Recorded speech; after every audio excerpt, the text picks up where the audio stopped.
সুপ্রিয় শিক্ষার্থী বন্ধুরা, তোমরা সবাই কেমন আছো? আশা করি তোমরা সবাই ভালো আছো। এবিডিতে অষ্টম শ্রেণী হিন্দু ধর্ম শিক্ষা বিষয় ষান্মাসিক সামষ্টিক মূল্যায়নের কাজ ১ নিয়ে আলোচনা করবো। যারা চ্যানেলটি সাবস্ক্রাইব করেনি চ্যানেলটি সাবস্ক্রাইব করে রাখো, তোমাদের অনেক উপকারে আসবে।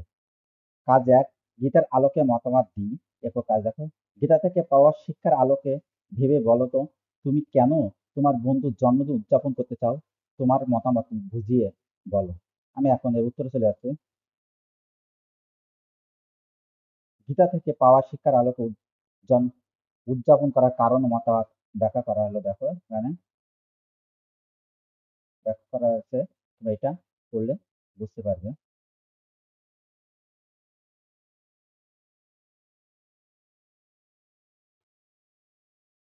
আশা করি তোমরা এটি বুঝতে পেরেছো। কাজ ২, ধর্মগত নির্দেশনা মেনে চলি।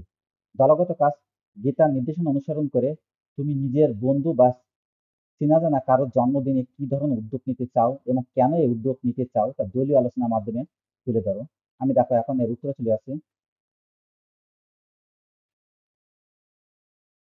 গীতার নির্দেশ অনুসরণ করে বন্ধু জন্ম উদযাপন করার জন্য আমি যেসব উদ্যোগ নিতে চাই এবং কেন তা নিতে চাই তা নিচে দলীয় আলোচনার মাধ্যমে তুলে ধরা হলো। দেখো, উদ্যোগ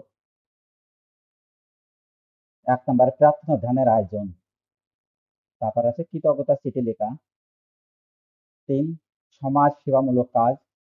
৪, বিনামূল্যে শিক্ষা বা দক্ষতা শেখানোর কর্মশালা। ৫, পরিচ্ছন্নতা অভিযান। তারপর দলীয় আলোচনা দেখো, নিতাই কি বলেছে দেখো এখানে, সবুজ কি বলেছে, তারপর জগন্নাথ কি বলেছে, রাধা কি বলেছে, ধীরাজ কি বলেছে।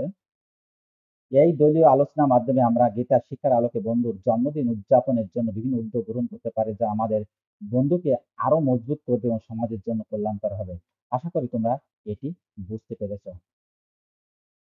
তাহলে এখন এই পর্যন্ত। Thank you everyone.